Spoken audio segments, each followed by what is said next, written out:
Lie down, lie down. Lie down.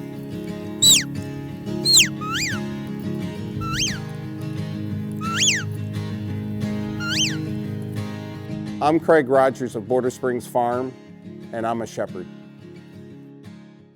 When I was a professor, I saw a sheepdog trial on campus and thought it was the most amazing thing to see a shepherd and a dog be able to perform this ballet on green pastures, and it really captured me. And we had decided that it was time for us to retire, that we would get a small farm, thinking that it would be more of a gentleman's farm, that most of my farming would occur with my elbows on the top rail of the fence. And but as soon as we bought the farm, I bought a trained border collie and 6 sheep, and became rather competitive with my dogs, and woke up one morning and we had 600 sheep. All of a sudden it was an epiphany that here was my calling, to do the honest work of a humble shepherd. Boys, I think your job's been done. Got a lot of good-looking babies.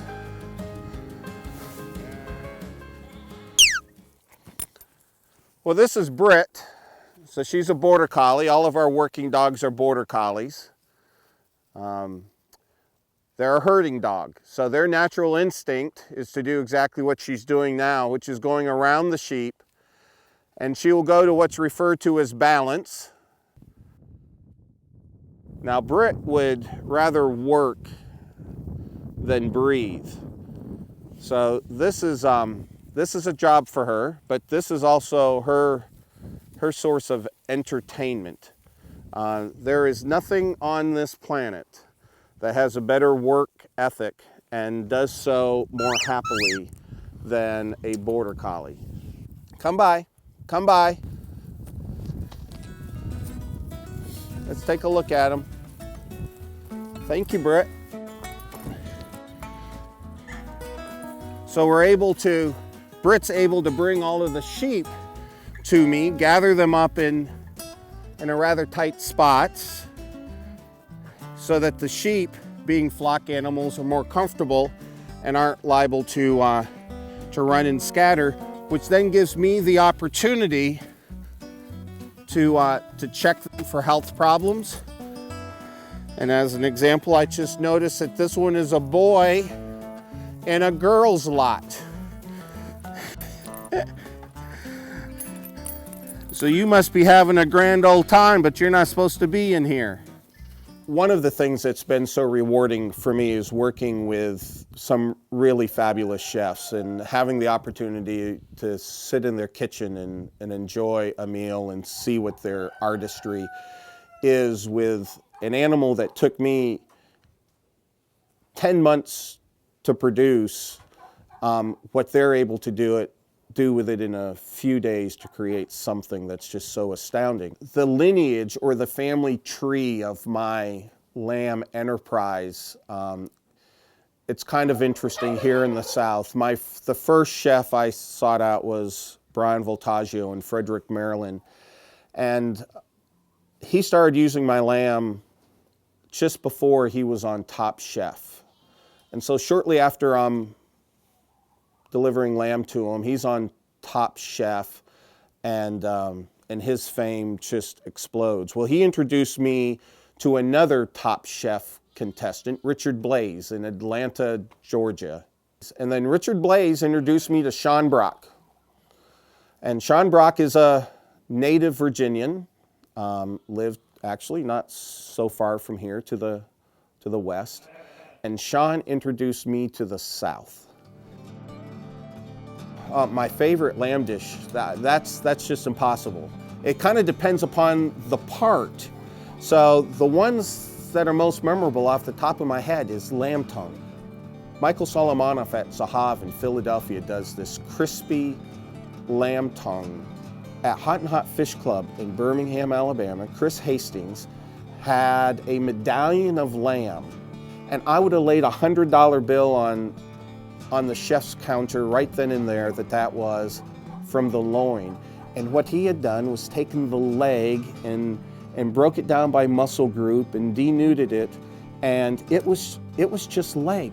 Another one of my all-time favorite dishes is the lamb carpaccio that Ashley Christensen of Pool's Diner in Raleigh. The lamb bolognese that Mike Latta does with his ricotta gnocchi. My favorite lamb rib comes from our own shop in Reading Terminal Market in Philadelphia, and his Denver ribs are just killer. One of the most memorable lamb dishes I've ever had was Sean Brock's lamb heart at McCrady's. Is there any part of the lamb that I won't eat? I can't think of it, because one of the most fun things now are lamb fries. When I went to Holman and Finch, Linton Hopkins, to me, his tastes like vanilla pancakes. They're fabulous.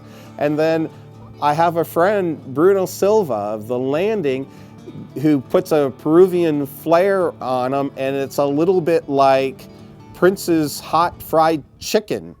Find a livestock farmer who ever gets a day off. You know, these animals have to be fed.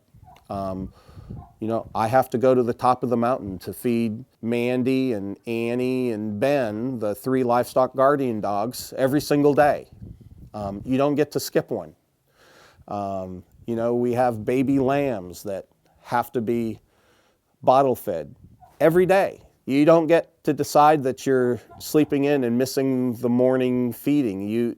And the days that the livestock need you the most are the days you generally don't want to leave the house. It's in the cold and in the rain and in the snow, and when things are worse, that's when they need you the most, and that's the job.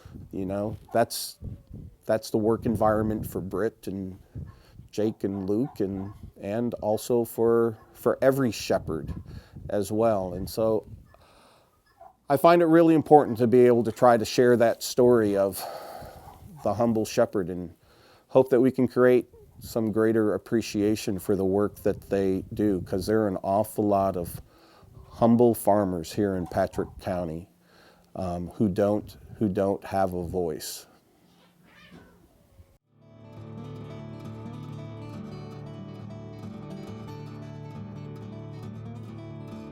Oh, lamb fries?